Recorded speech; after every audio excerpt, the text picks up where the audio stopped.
Right. Today we will discuss the concept of the repugnancy. As you know, just have some background regarding we have the federal structure, or moreover you can say we have the quasi-federal structure. Not like the clear-cut, like the US has the very strong federal structure. We have some similar trapping, or we can say that we have the follow the middle path, the quasi-federal. Under quasi-federal or federal, there are the two setup of the government. One at the central level, other at the provincial or the state level.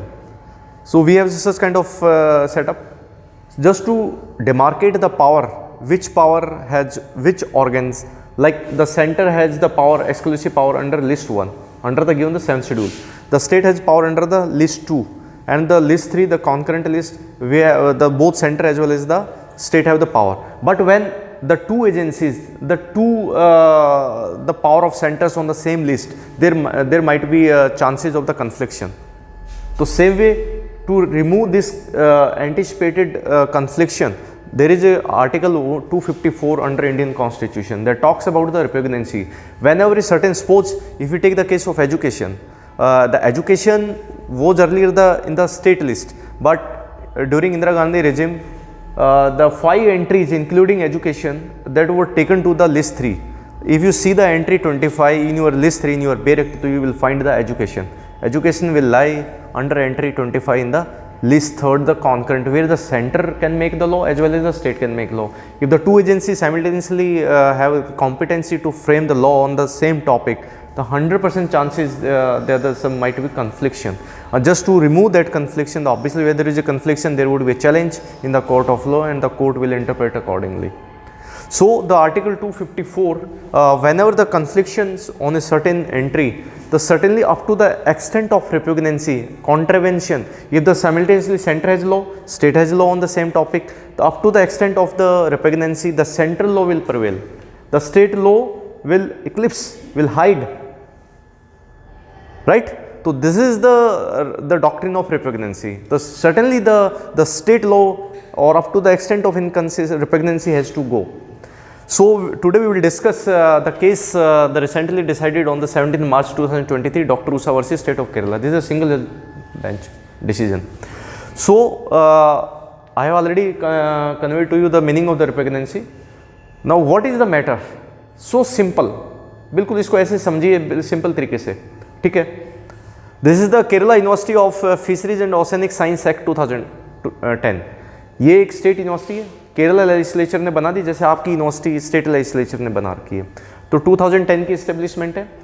अब 2010 से लेके और 2021 तक कोई issue नहीं था, कोई issue नहीं था. ये केस जो रिगार्डिंग ये अपॉइंटमेंट से रिलेटेड है. तो बहुत सारे लोगों ने एलिजिबिलिटी वो चैलेंज की कि वहाँ पे असिस्टेंट फैकल्टी के लिए असिस्टेंट प्रोफेसर की जो क्वालिफिकेशन रखी थी वो ये रखी थी कि आपकी bachelor in fishery science, master in fishery science होनी चाहिए. तो वो क्वालिफिकेशन रखी थी उन्होंने, ठीक है. तो उन्होंने इसको कंपेयर किया. ये 2021 में ऑर्डिनेंस लेके आए, फिर एक्ट लेके आए. आपको पता है ऑर्डिनेंस क्या होता है और एक्ट क्या होता है, ठीक है ना. तो इसको एक्ट लेके आ गए, फाइनलिटी मिल गई.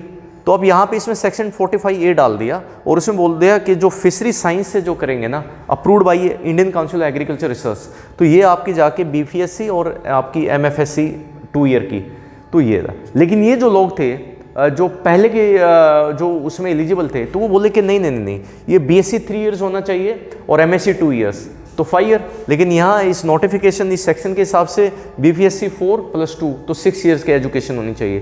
तो ये कह रहे थे कि जो आपका UGC का रेगुलेशन है 4.1, अगर आप जाके देखो UGC रेगुलेशन 2018, वो एग्जैक्टली जो रेगुलेशन बात करता है वो करता है आपकी मिनिमम क्वालिफिकेशन. UGC जो है कंट्रोलिंग एजेंसी है, कोऑर्डिनेशन है, तो वो हायर एजुकेशन में एक यूनिफॉर्म स्टैंडर्ड मेंटेन करने के लिए तो UGC रेगुलेशन बनाती है. और इसमें रेगुलेशन जो मेकिंग पावर है सेक्शन 26E में, तो देखिए कभी भी आप देखोगे सबसे पहले तो आप कॉन्स्टिट्यूशन में जाओगे, कॉन्स्टिट्यूशन में आप देखोगे कि कहाँ से ये पावर मिली है. तो आप देखोगे एंट्री 66 आपकी यूनियन लिस्ट 1 में 7th शेड्यूल में जाके देखोगे तो आपको UGC एंट्री 66 में आपको हायर एजुकेशन मिलेगी, ठीक है ना. तो हायर एजुकेशन यहाँ इंपावर कर दिया. तो वहाँ से इंपावर करते पार्लियामेंट ने क्या बना दिया, UGC बॉडी बना दी, UGC एक्ट के तहत पास कर दिया. फिर यूजीसी एक्ट के अंडर ही फिर सेक्शन 26 में आपको पता है डेलीगेटेड लेजिस्लेशन होता है, जिसके बारे में बहुत बातें करते हैं।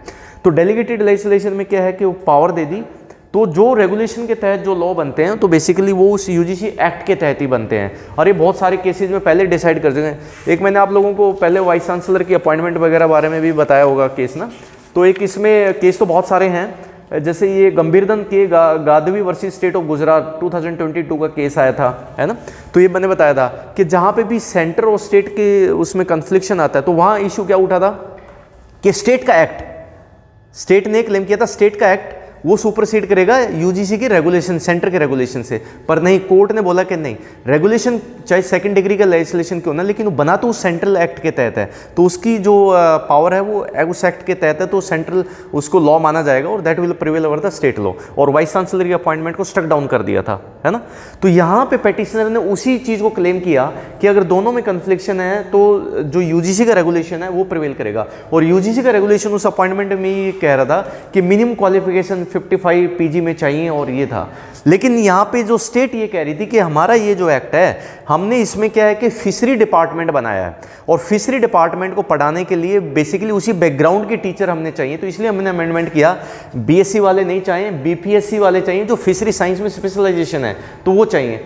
तो यहाँ पे ये लोग क्या बोले कि ऐसे तो हमारी एलिजिबिलिटी नहीं रहेगी, तो हमें basically indirectly we have been denied to participate in the of the equal opportunity in the public employment, तो उनका ये क्लेम था। तो यहाँ पर जो दो इश्यूज बने हैं वो ये इश्यूज बने कि ये यूजीसी के रेगुलेशन के अगेंस्ट गया हुआ है, दूसरा Indian council of agriculture research से ये कह रहे हैं अप्रूव्ड है, लेकिन आईसीआर तो अप्रूव्ड ही नहीं करती किसी कोर्स को, वो तो एक्रीडेटेशन एजेंसीज हैं।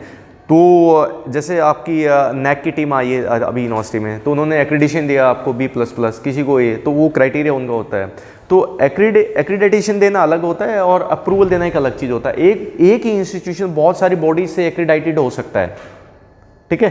तो यहाँ पे ये चीज़ें आई, तो यहाँ पे कन्फ्लिक्शन क्या है, जो मेन मूट क्वेश्चन ये है, UGC talks about the minimum qualification, क्या स्टेट ऐसा लॉ पास करके उस मिनिमम से हायर स्टैंडर्ड पुट कर सकता है, सिर्फ बात इतनी सी है।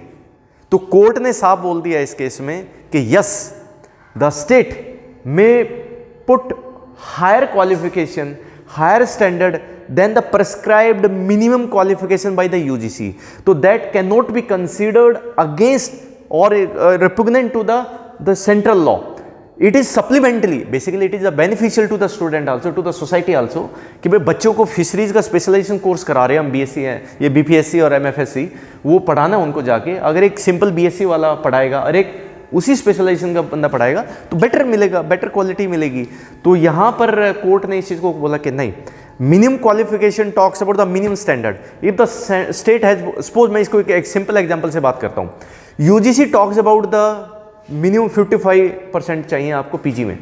अगर कोई स्टेट बोलता है कि हम लेंगे 75 मिनिमम पीजी में, और लोग फिर कोर्ट में चैलेंज करेंगे कि हम तो डिबार हो गए हैं, UGC talks about the minimum 55 but that particular state और यूनिवर्सिटी हैज प्रिस्क्राइब्ड द 75, तो लेकिन नहीं, on the same parity in as decided in this case, तो कोर्ट उसको 100% अपहेल्ड करेगा कि ये तो बेटरमेंट है। तो ये जो हायर क्वालिफिकेशन, हायर स्टैंडर्ड को जो हम डालते हैं, it is basically supplemental, not detrimental, ठीक है। तो यहाँ पे ये, और जहाँ तक आपका ये जो आईसीआर का, तो आईसीआर के वाले केस में बोल दिया कि जो इंडियन काउंसिल एग्रीकल्चर रिसर्च है, बेसिकली यूजीसी खुद कह रही है कि ये एक्रेडिटिंग एजेंसीज हैं और ये कोर्सेज को अप्रूवल करती हैं क्योंकि वो स्पेशलाइज्ड एजेंसीज हैं, ठीक है। ये नॉन स्टैट्यूटरी बॉडीज़ तो है आईसीआर, लेकिन इसलिए इसके अपने रेगुलेशंस तो नहीं है, लेकिन ये उसको फर्दरेंस में अपने नोटिफिकेशन सर्कुलर निकालते रहते हैं। तो यहाँ पर कोर्ट को कोई भी इस तरह की कोई डिमेरिट नहीं लगी इस केस में, और जो पेटिशन थी वो रिजेक्ट कर दी। तो अब इस ग्राउंड पे आप इस केस से यही समझे कि आपने डॉक्ट्रिन ऑफ रिप्रेग्नेंसी पढ़ लिया, लेकिन अब आप इसका प्रैक्टिकल एस्पेक्ट देखा कि मिनिमम साइड, हाँ अब इसका हम अपोजिट साइड देखते हैं। अगर यूजीसी बोलती है कि मिनिमम 55 और कोई यूनिवर्सिटी बोलती नहीं हम तो 45 वाले को एलिजिबल करेंगे, तो वो रिप्रेग्नेंसी मानी जाएगी, वो स्टक डाउन कर दिया कोर्ट उसको। आप मिनिमम, आप हायर जा सकते हो लेकिन मिनिमम से नीचे नहीं जा सकते, आप मिनिमम से ऊपर जा सकते हैं। तो this is the crux about this case, this is about the repugnancy, ठीक है ना। And accordingly this petition was rejected by the court. With this we are over, thank you.